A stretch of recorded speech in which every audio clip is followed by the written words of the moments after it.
Hi modern fashion designers, you're welcome back to class. This is Modern Woman Apparel. I want to specially thank all my subscribers, and if this is your first time seeing us, you're highly welcome. Please join us by clicking on the subscribe button, turn on your notification bell so as to get notified whenever I upload a new video. Thank you. So in today's class, we are going to be learning how to calculate, cut and sew a two-step 720 degrees peplum with crinoline.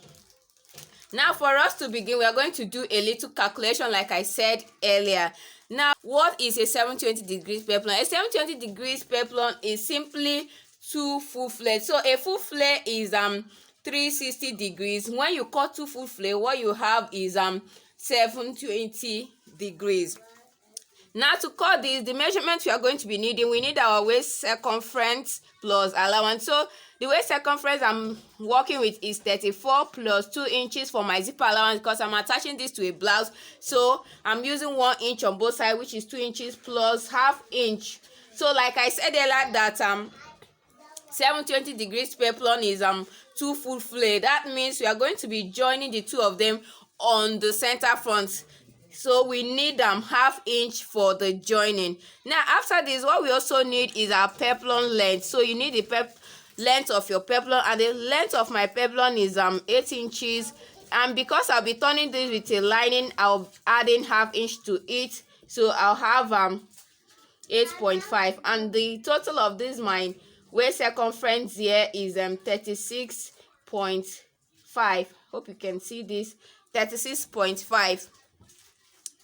Now what we are going to look for now is our radius, the radius of our circle.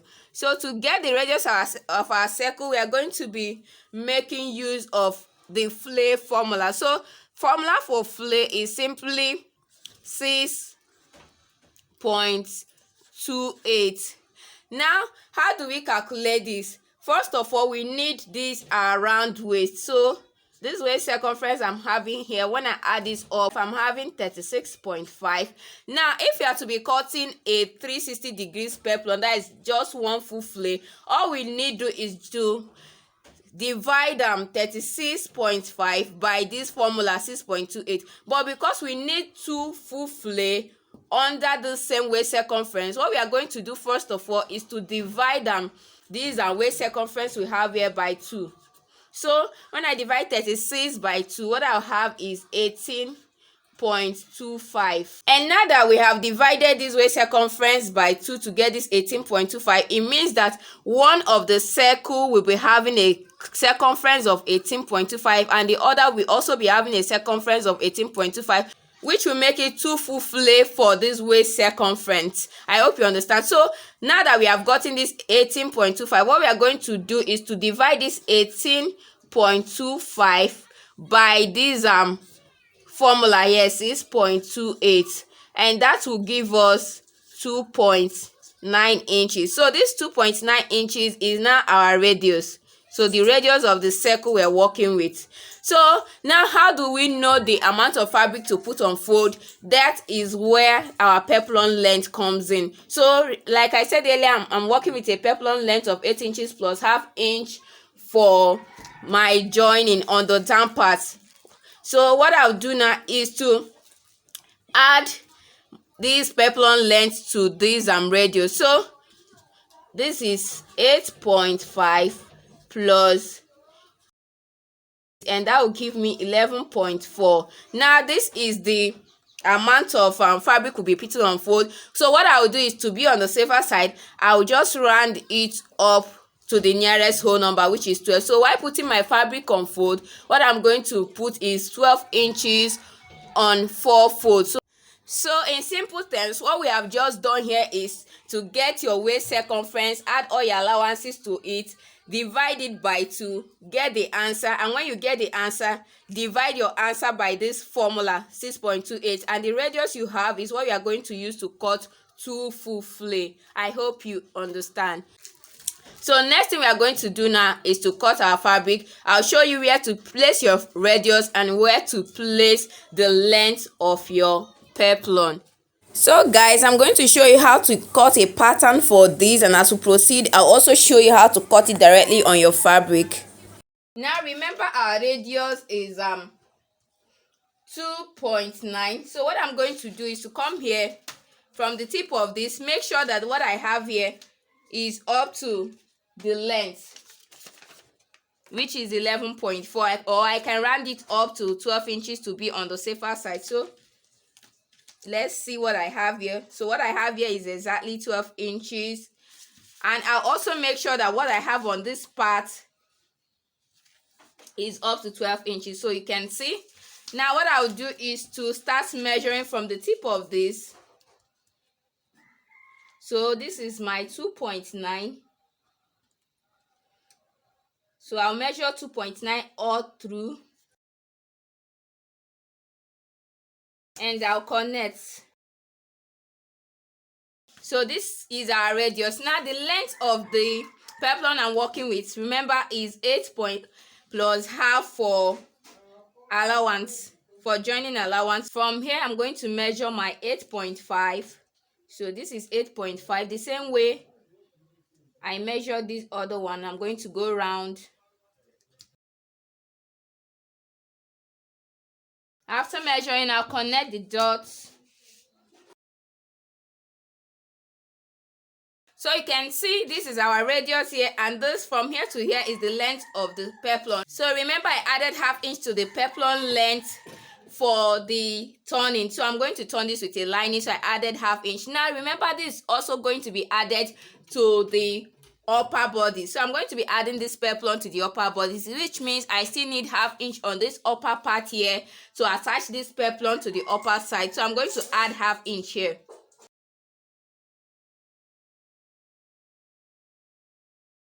So this is the ½ inch to join it to the upper part. What I'm going to do now is to cut this out.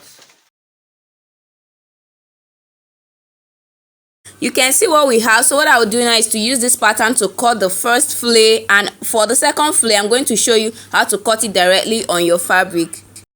So guys, to cut this out, we are going to be making use of our pattern or the template. So I like working with template because it makes it easier for me. Now remember the amount of fabric we say we are going to be putting on fold. This is 11.4, and I said to be on a safer side, you can just round it up to the nearest whole number, which is 12 inches. So now to fold your fabric, what you are going to do is this. Now this is my fabric here. By the time I fold it, remember we are making this into 4 folds. So this is 1.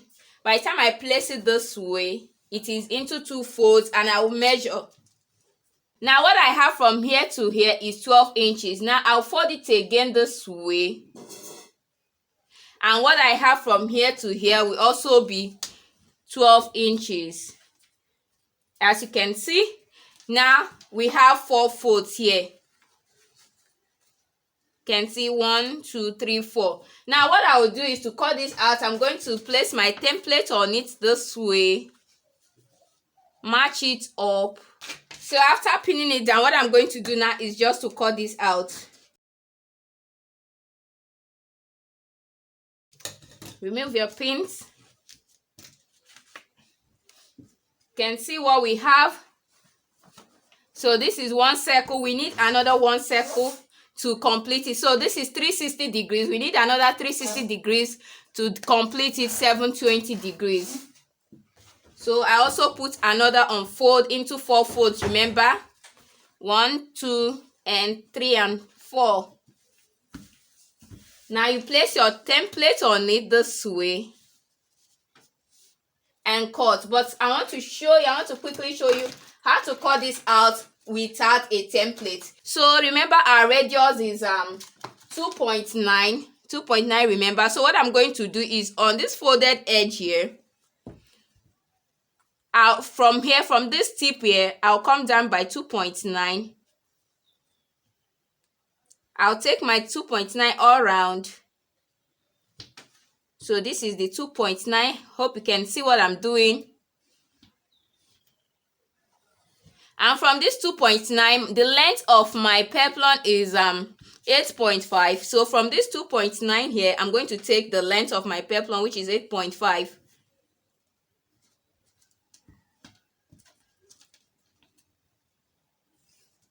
So it's the same thing, using a template and also marking directly on your fabric. It's all same. So please do not make this mistake that I've made. Make sure you're marking on the wrong part of your fabric.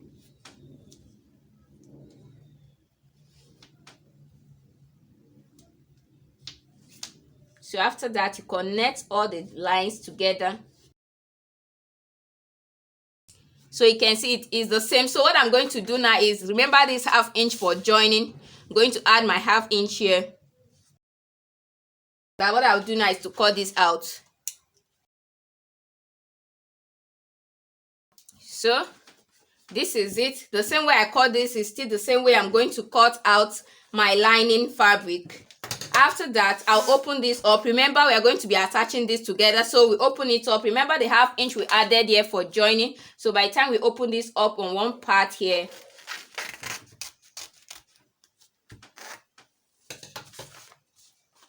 we are still going to open the other peplum up here like so,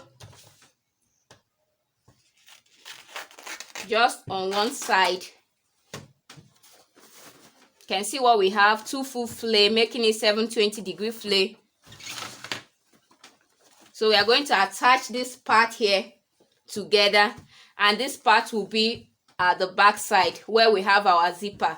I hope you understand. So the same way you cut this out, you still cut out your lining fabric. The reason I like using a template for this is, let's say I want to have a 2-step peplum of this same 720 degrees peplum. So what I'm going to do now is to come to my template. This is the last step, so the upper one that will be on top. What I'm going to do is to reduce this template. So this is 8 inches, so 8.5. I'll come here. I want the upper one to be 5 inches, so I'm going to reduce this like this.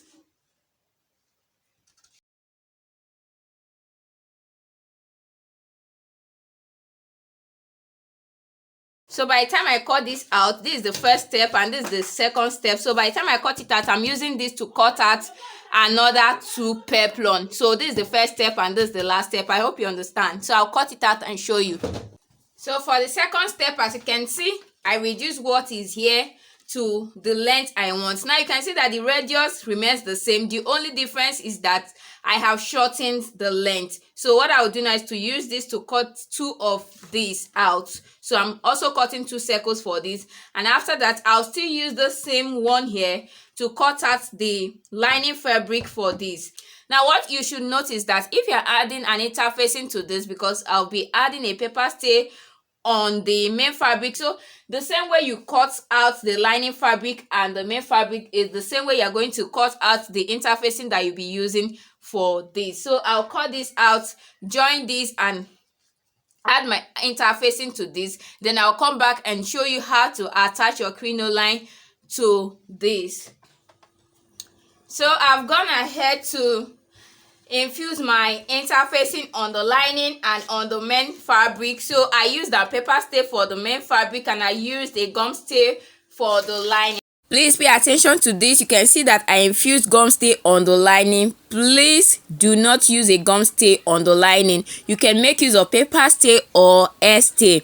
I let her peel off the gum stay from the lining because instead of giving me a bouncing effect, she was giving me a standing and stiff effect, which is not what I want. So I peeled it off to enable my crinoline to bounce.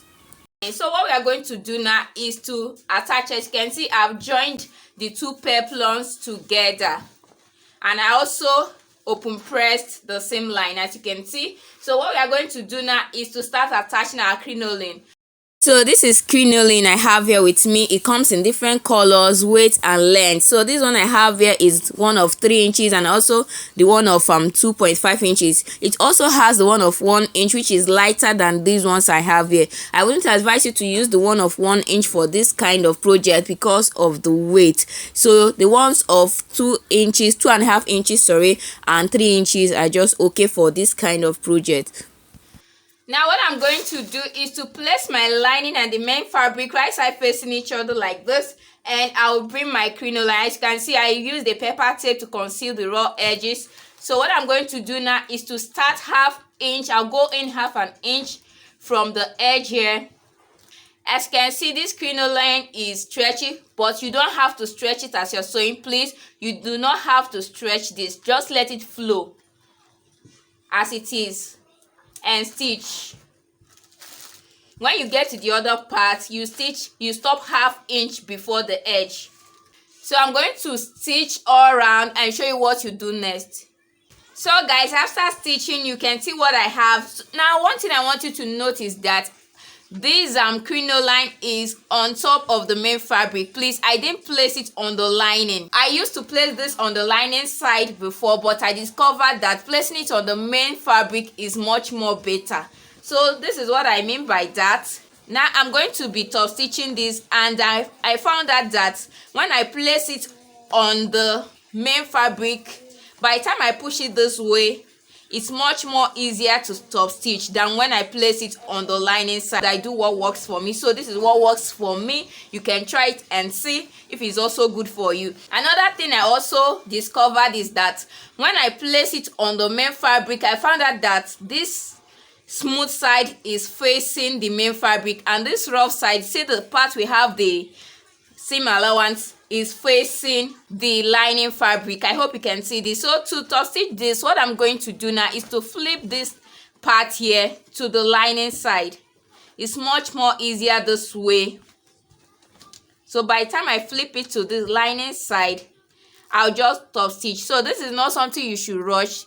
You just have to take your time, take it gently and stitch. So I'm going to take it to my sewing machine, flip this to the lining side and top stitch. So after top stitching, you find out that this smooth side will be facing your main fabric and this rough side will be facing your lining fabric. I'll do that and show you what I have.